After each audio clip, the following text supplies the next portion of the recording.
Bulletin की शुरुआत एक बड़ी खबर के साथ करते हैं। मुलायम सिंह यादव के छोटे भाई शिवपाल यादव को चुनाव चिन्ह मिल गया है। उन्हें चुनाव आयोग ने चाबी चिन्ह आवंटित किया है। शिवपाल यादव ने समाजवादी पार्टी से बगावत कर नई पार्टी का ऐलान किया था, साफ किया था वो अपने बलबूते पर चुनाव लड़ेंगे, जिसके लिए नई पार्टी समाजवादी सेकुलर मोर्चा का ऐलान उन्होंने किया। पीएसपीएल अब नई पार्टी को पहचान के रूप में चाबी मिली है चुनाव चिन्ह। चुनाव आयोग ने यह फैसला लिया, तय किया, आवंटित किया है चुनाव चिन्ह जो कि चाबी है। हम आपको बता दें, समाजवादी पार्टी के बीच पिछले विधानसभा चुनाव से पहले ही दिखने लगा था, मतभेद दिखने लगे थे परिवार के अंदर, और उसके बाद विधानसभा चुनाव के बाद समाजवादी पार्टी से अलग होकर शिवपाल यादव ने अपनी नई पार्टी का गठन किया। पिछले साल अक्टूबर महीने में नई पार्टी की रजिस्ट्री हुई थी पीएसपीएल, और दिसंबर में उन्होंने एक रैली की। जनवरी 2019 में चुनाव चिन्ह अब आवंटित हो चुका है।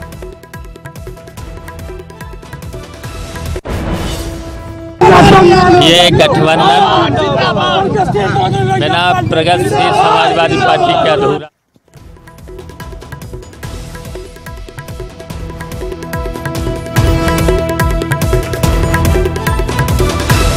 प्रगतिशील समाजवादी पार्टी लोहिया, ये नाम है शिवपाल यादव की नई पार्टी का, और अब इस पार्टी का चुनाव चिन्ह चाबी यानी कि अब देखना होगा कि किसकी किस्मत से ये चाबी खुलती है, कौन सा दरवाजा खुलता है इस चाबी से। नरेंद्र यादव हमारे सहयोगी लखनऊ से हमारे साथ जुड़ चुके हैं। नरेंद्र, चाबी नई चुनाव चिन्ह शिवपाल यादव की पार्टी को। लंबे समय से शिवपाल यादव को इंतजार था कि उनकी पार्टी को सिंबल मिल जाए, और निर्वाचन आयोग ने उन्होंने सिंबल के लिए अपना फॉर्म भी डाल दिया था। तो उसका ये बेसब्री से इंतजार कर रहे थे कि अगर कोई पार्टी है, जब तक उसको सिंबल नहीं मिलता है तब तक वो आधिकारिक रूप से कैसे प्रचार करे। तमाम रैलियां तो हो रही थी, उनके कार्यक्रम हो रहे थे, लेकिन वो शिवपाल यादव के नाम को लेकर हो रहे थे कि प्रगतिशील समाजवादी पार्टी लोहिया है इनका नाम। लेकिन अब वो जाएंगे रैलियों में और लोगों के बीच जब संपर्क करेंगे तो अपना चुनाव चिन्ह भी बताएंगे, और अपने चुनाव चिन्ह का झंडा, होर्डिंग, पोस्टर, बैनर सभी लगाएंगे। यानी अब वो जनता के बीच में अपने सिंबल के साथ जाएंगे। जो अभी समाजवादी पार्टी के विधायक भी हैं शिवपाल यादव, लेकिन अब उनको एक बड़ी पहचान मिली है जिससे जनता के बीच में जाना है और वोट भी लेना है। तो एक तरीके से देखा जाए तो उनकी पार्टी का अब आधिकारिक रूप से सिंबल मिल गया है, जिसको निर्वाचन आयोग ने भी मान्यता दे दी है, और जनता की जी। नरेंद्र, रोकेंगे आपको, धन्यवाद इस वक्त पूरी जानकारी देने के लिए। तो सिंबल मिल चुका है, चाबी है सिंबल। समाजवादी पार्टी से अलग होकर पीएसपीएल का गठन करने वाले शिवपाल यादव को ये मिला है सिंबल चुनाव आयोग की ओर से। और पिछले दिनों ही शिवपाल यादव ने कहा था कि समाजवादी पार्टी और बीएसपी का जो गठबंधन हुआ है, बिना पीएसपीएल के ये गठबंधन कोई मायने नहीं रखता है। और उत्तर प्रदेश में उन्होंने कांग्रेस को भी संकेत देने की कोशिश की, और एक अपनी जगह लगातार साबित करने की कोशिश शिवपाल यादव कर रहे हैं, अपने जनाधार को साबित करने की कोशिश की।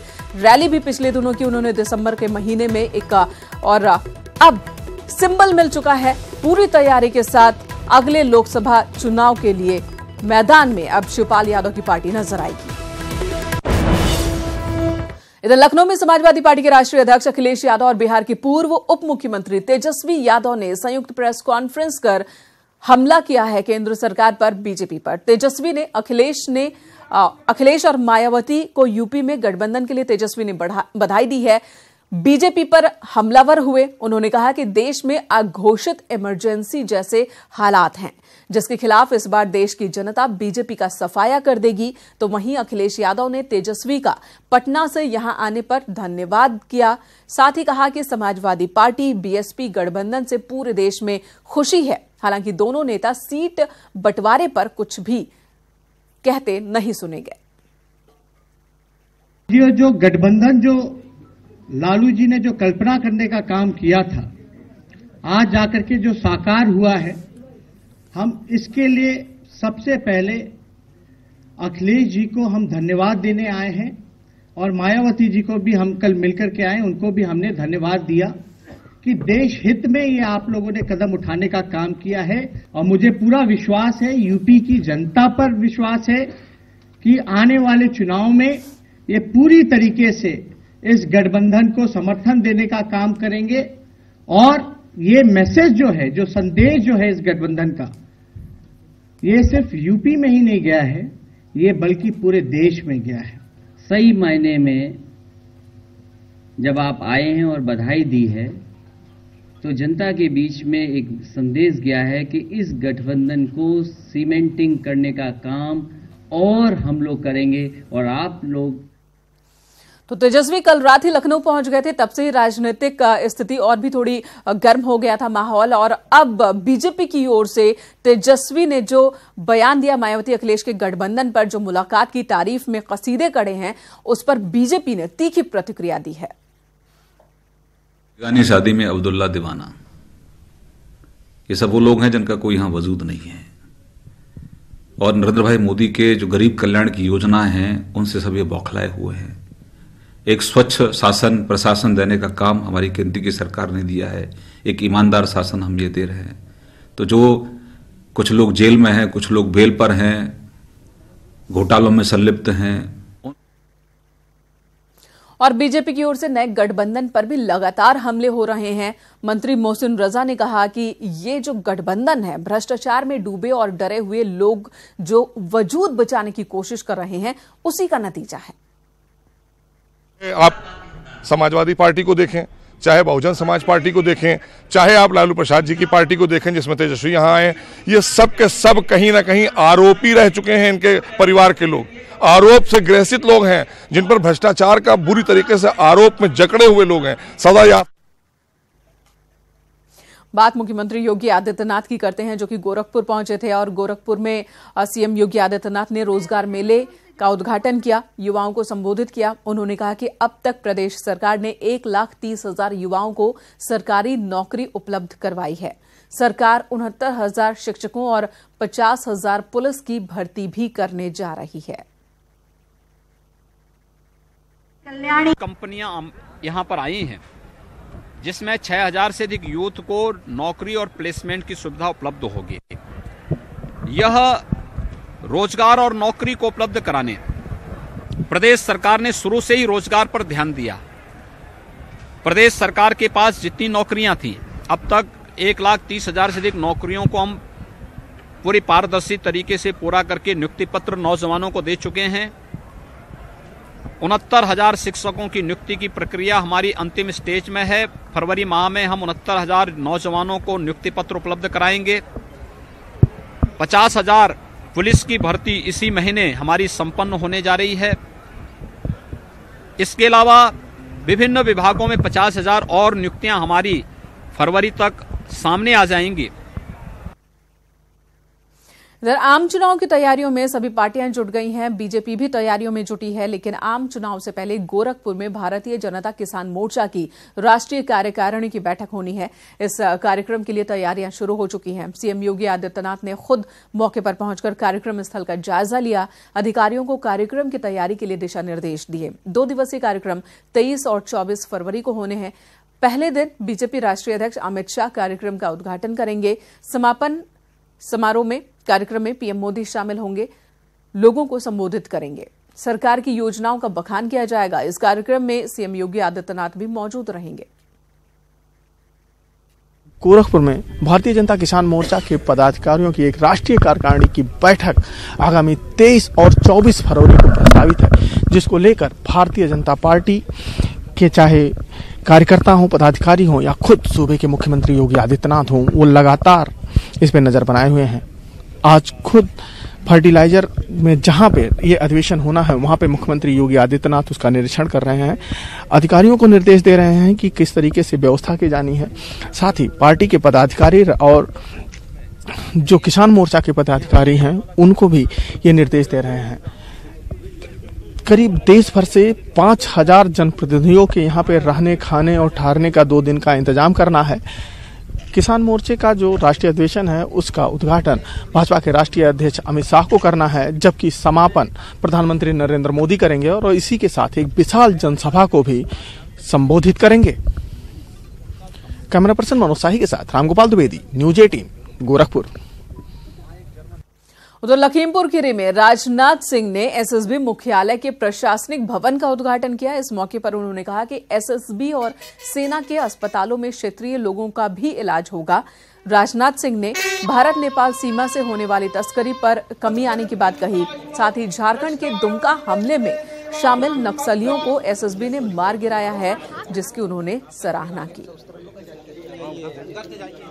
मैं ये नहीं कहता कि बिल्कुल कोई इस प्रकार की गलती कहीं से नहीं हो सकती, गलतियां हो सकती हैं, लेकिन काम भी अच्छे होते हैं।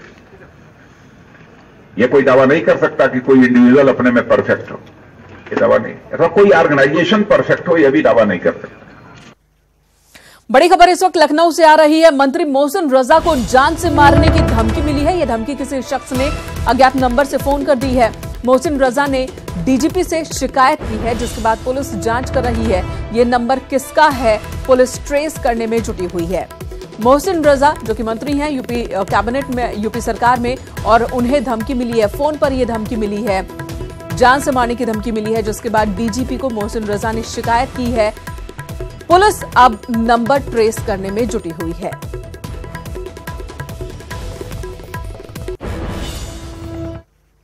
इधर यूपी में अपराधियों के खिलाफ ताबड़तोड़ हो रहे एनकाउंटर का मसला अब सुप्रीम कोर्ट पहुंच चुका है। कोर्ट ने इसे गंभीरता से लिया है। दरअसल एक एनजीओ ने 1100 एनकाउंटर में 58 मौतों को चिन्हित कर सुप्रीम कोर्ट का दरवाजा खटखटाया। इस मामले में एसआईटी जांच की मांग की है। सुप्रीम कोर्ट ने इस पर जांच की बात कही है। इस मामले की अगली सुनवाई 12 फरवरी को होगी। बात अवैध खनन की करते हैं। प्रदेश में अवैध खनन के खिलाफ सीबीआई की कार्रवाई लगातार जारी है। हड़कंप मचा हुआ है इस कार्रवाई से, और इसी बीच अब ईडी भी एंट्री करने वाला है। आशंका जताई जा रही है कि जल्द ही ईडी सीबीआई से मामले को अपने हाथ में ले सकती है, जिससे कई नेता और ब्यूरोक्रेट्स के नाम सामने आ सकते हैं, जिसके बाद शिकंजा कस सकता है। पहले सीबीआई ने दिल्ली समेत यूपी के कई ठिकानों पर छापेमारी की थी। अब ईडी की जांच से अवैध खनन में शामिल लोगों की मुश्किलें और बढ़ सकती हैं। इधर नोएडा में फिर एक बड़ा हादसा हुआ। सेक्टर 31 स्थित निठारी गांव में एक इमारत की छत भरभरा कर गिर गई। इमारत पहले से ही जर्जर थी, जिसे तोड़ने का काम चल रहा था। दोपहर में जब इमारत तोड़ी जा रही थी, उसी वक्त यह हादसा हुआ। अचानक ही इमारत की छत गिर गई, जिसकी चपेट में आसपास खेल रहे बच्चे आ गए।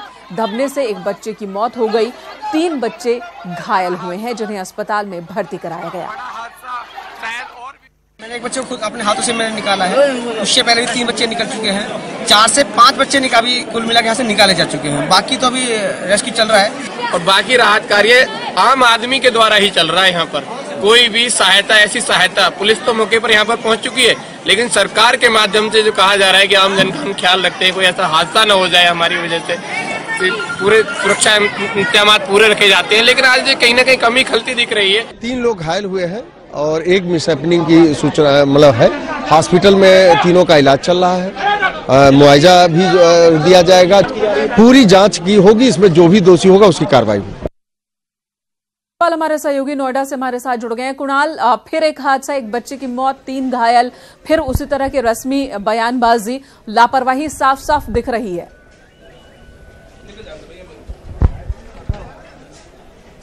जी बिल्कुल, जिस तरह एक के बाद एक हादसे सामने आ रहे हैं, पहले सावेरी था, उसके बाद गाजियाबाद था, इसके बाद भी प्रशासन नहीं चेता है। यहाँ पे भी जो इलाका है जहाँ पे हुआ है ये हादसा बहुत संकरा है। हम आपको दिखा सकते हैं कि इस समय आप तस्वीरों में देख सकते हैं कि कैमरामैन से कहूँगा इधर दिखाएंगे वो कि किस तरह यहाँ पे जो हालात हैं वो इतना संकरा इलाका है कि यहाँ पे भी बिजली के भी पूरे जो इंतजाम नहीं है, और लोग अपने मोबाइल की टॉर्चों से यहाँ पे काम चला रहे हैं। राहत का कार्य अभी भी जारी है। आप देख सकते हैं कि किस तरह से ये जो गली थी, इसी गली में वो बच्चे यहाँ पे खेल रहे थे, और तब ये जो बिल्डिंग है जो इसका हिस्सा यहाँ पे गिरा था गली में, जिसमें 4 लोग करीब उसमें दब गए थे, जिसमें एक बच्चे की मौत हो गई है और करीब 3 लोग घायल हैं। जिनको रोकेंगे आपको। इस वक्त भी रेस्क्यू ऑपरेशन चल रहा है, लेकिन थोड़ा सा अगर ध्यान दिया गया होता, थोड़ी सावधानी बरती गई होती, तो एक बच्चे की जान यहाँ नहीं जाती। जब बिल्डिंग तोड़ी जा रही थी, इमारत तोड़ी जा रही थी, तो वहां बच्चे क्यों खेल रहे थे, इस बात का ख्याल क्यों नहीं रखा गया कि उन्हें दूर किया जाए, फिर कार्रवाई हो। अगली खबर का रुख करते हैं। केंद्रीय मंत्री साध्वी निरंजन ज्योति शाही स्नान से पहले, एक दिन पहले यानी कि आज, पंचायती अखाड़ा की निरंजनी की महामंडलेश्वर बन गई हैं। अखाड़े की छावनी में चादर विधि के तहत वैदिक मंत्रोच्चार के बीच उन्हें महामंडलेश्वर की पदवी सौंपी गई। पुरोहितों की ओर से स्वस्ति वचन से श्री शुद्धि के बाद उनका पट्टाभिषेक किया गया। अभिषेक के बाद साध्वी निरंजन ज्योति निरंजनी अखाड़े की 16वीं महिला महामंडलेश्वर बनी हैं। बीते कुंभ पर्व में भी पंचायती अखाड़ा श्री निरंजनी ने महिला संत स्वामी निर्भयानंद पुरी को महामंडलेश्वर की उपाधि सौंपी थी। अब तक निरंजनी में संतोषी गिरी, संतोषानंद सरस्वती, मां अमृतामयी, योग शक्ति सहित 15 महिला महामंडलेश्वर शामिल हुई थी। इस दौरान अखिल भारतीय अखाड़ा परिषद के अध्यक्ष महंत नरेंद्र गिरी भी मौजूद रहे। उनसे बात की हमारे कंसल्टिंग एडिटर अजय झा ने। महामंडलेश्वर आपने देखा होगा, सुना होगा, महामंडलेश्वर साधुओं को देखा होगा, और महामंडलेश्वर कैसे बनते हैं ये आज देखिए मेरे साथ। साध्वी निरंजन ज्योति जो कि केंद्र में मंत्री भी हैं, बीजेपी की सांसद भी हैं, और आज उनको बनाया जा रहा है महामंडलेश्वर। महामंडलेश्वर की पदवी उनको दी जा रही है और उसी की ये प्रक्रिया यहां शुरू हो रही है। आप साध्वी निरंजन ज्योति को देख रहे हैं, ये पहुंची हैं, उनको महामंडलेश्वर के पद से विभूषित किया जाएगा। इसके लिए तमाम अखाड़ों के संत यहां जुटे हुए हैं। निरंजनी अखाड़ा जहां ये आयोजन हो रहा है, पंचायती निरंजनी अखाड़ा, और आप नरेंद्रानंद गिरी जी को देख रहे हैं, और यहीं पर इस वक्त पहुंची हैं साध्वी निरंजन ज्योति, जिनको बनाया जाएगा महामंडलेश्वर। ये अपने आप में काफी अहम है। महामंडलेश्वर का बनना एक नेता के लिए, जो कि मंत्री भी हैं और साध्वी भी हैं, तो कहा जा रहा है कि राजनीति और धर्म का ये संगम है। आज राजनीति और धर्म का इस संगम की नगरी में संगम होता हुआ मैं देख रहा हूं। आप महामंडलेश्वर बनने वाली हैं, इस अवसर पर क्या कहेंगे? यह देश राजनीति और धर्म के संगम से ही चलता है। राजनीति से अकेले नहीं चलता, जब दोनों का संगम होता है तब देश अभ्युदय करता है। लेकिन इन दिनों ये भी देखा गया है कि धर्म राजनीति में जाकर कहीं फंस गया है। धर्म नहीं कभी फंसता, ना राजनीति फंसती है। कई बार लोगों ने राजनीति को भटकाने का जरूर प्रयास किया। तो आपको ढेरों आज शुभकामनाएं। मैं बहुत ज्यादा तीखे और सियासी सवाल नहीं करूंगा इस मौके पर, लेकिन महामंडलेश्वर बनने पर आप क्या कहेंगे? देखिए, संतों का प्यार है, स्नेह है, और मैं ये कह सकती हूँ कि मेरे जैसे व्यक्ति के लिए यहाँ तक पहुँचना यह संतों की कृपा ही है। आज देख लीजिए,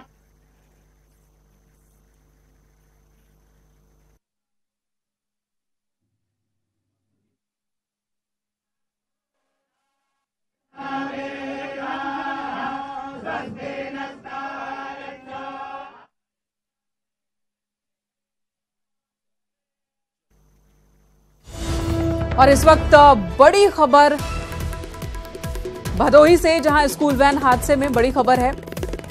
आग से झुलसे बच्चों को मुआवजे का ऐलान किया गया है। शासन ने 1-1 लाख रुपए मुआवजे का ऐलान किया है। 18 घायल बच्चों को दिया जाएगा 1-1 लाख रुपए का मुआवजा। बच्चों को बचाने वाली महिला को भी 1 लाख रुपए दिए जाएंगे। बच्चों को बचाने के दौरान महिला भी झुलस गई थी।